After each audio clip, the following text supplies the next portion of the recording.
Dr. Hovind, I love your doctoral thesis. I've torn it to pieces with house and gaffle. I can't remember when I last pissed myself laughing. It's a good thing the thesis mopped the piss off the floor. Welcome to part 53 of this read-through and peer review of Kent Hovind's doctoral dissertation, which was published on wikileaks.org on December the 9th, 2009. If you have not yet seen the first parts in this series, then I recommend that you go and see those first, as in this episode I will be starting off exactly where I finished off in the last. In the last episode, Kent started describing time and heaven. He continues in this episode. Heaven and eternity are not things we can comprehend while locked in flesh. An example of this would be the story where Paul was stoned to death outside the city of Lystra. Paul went to heaven, where he got a foretaste of eternity. He saw heaven. So it wasn't that he took a blow to the head while being stoned to death, was it, Kent? That he saw visions and things like that. No, he saw heaven. Right. God said, I'm sorry, Paul, you must go back down to earth. I'm not done with you yet. So Paul went back down as they were dragging his body out of the city to throw it on the garbage heap. He crawled into that body again and arose from the dead. Really, Kent? A bit like Jesus. Are you sure? Are you sure he wasn't just unconscious for a while? Anyway, he said 14 years later, I knew a man in Christ above 14 years ago, whether in the body or whether out of the body, I cannot tell. God knoweth. Such an one caught up into the third heaven. 2 Corinthians chapter 12, verse 2. He said that there he saw things that were not lawful for him to utter. Really, Kent. One thing that we can be sure of, because we sure as hell can't actually be sure of what he saw, was that when he saw them, he'd just taken a blow to the head. So it's hardly going to be reliable now, is it? But anyway, I believe what happened there was that he saw things that he could not describe to his listening audience because they were still bound to their human bodies. Either that, Kent, or he just had a failure of imagination. If you were talking to a blind man and you were going to try to explain to him the different colours of the rainbow, you would be wasting your time. He cannot understand the differences. You cannot explain sounds or music to a person who has been deaf all his life. You just won't get the information into his mind. And you cannot explain simple scientific concepts to creationists either. It's not that they're deaf or they're blind. It's just that in many cases, a bit like you, they're somewhat brainwashed or stupid. But do go on. There are 5 entrances into the human mind. We call those the 5 senses. We think that God is limited to those 5. Well, Kent, God did apparently make man in his own image. You would therefore presume from that God also has 5 senses, if he existed. But do carry on. There may be thousands or millions of things beyond our comprehension.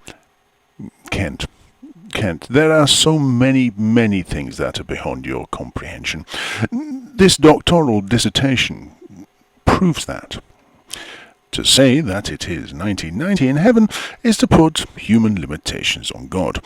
I think that is a very foolish thing to do. Yes, Kent, how foolish have you got to be to assign attributes to your invisible friend? But anyway, what time is it in heaven? let's imagine that you are in a helicopter above the Grand Canyon. As you hover up there, we'll imagine that you have the capacity to hover for days and days at a time. If you're going to be imagining things, Kent, why not knock yourself out? Let it go, run a little. Why not imagine that you're sat on a cloud? It's what God does, after all, isn't it? But do go on. You notice through your telescope that some people are launching a raft at the beginning of the canyon. Really, Kent, I think I know where you're going with this, and before you do go there, I'd just like to point out that the Grand Canyon is over 270 miles long. That's equivalent to the distance between London, England, and Paris, France. Tell me, Kent, exactly how high in a helicopter do you have to go above your house in Pensacola, Florida, to be able to see New Orleans?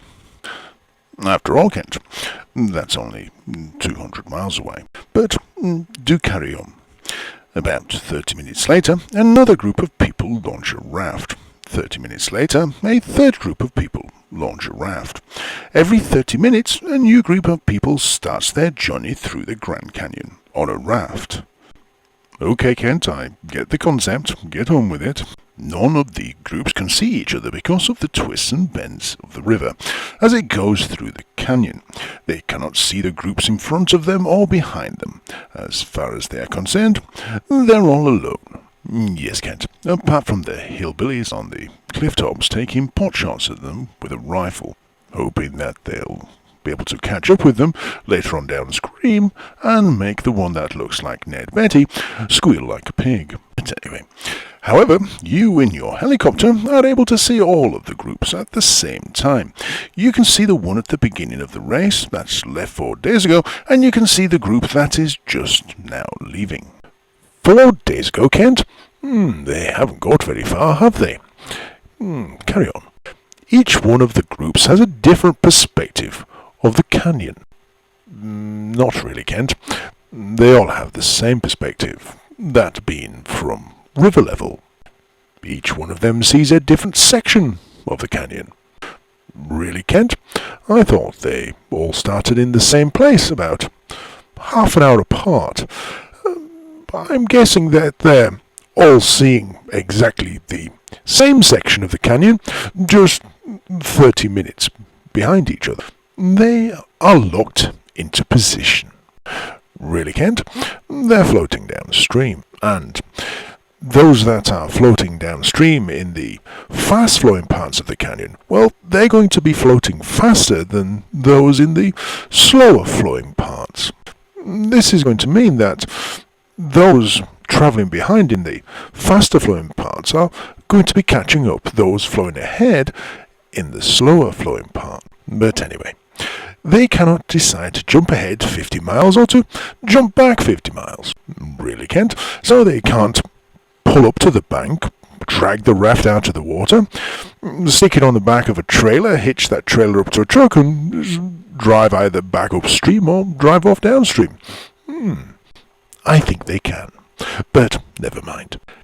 They have to go with the flow, so to speak.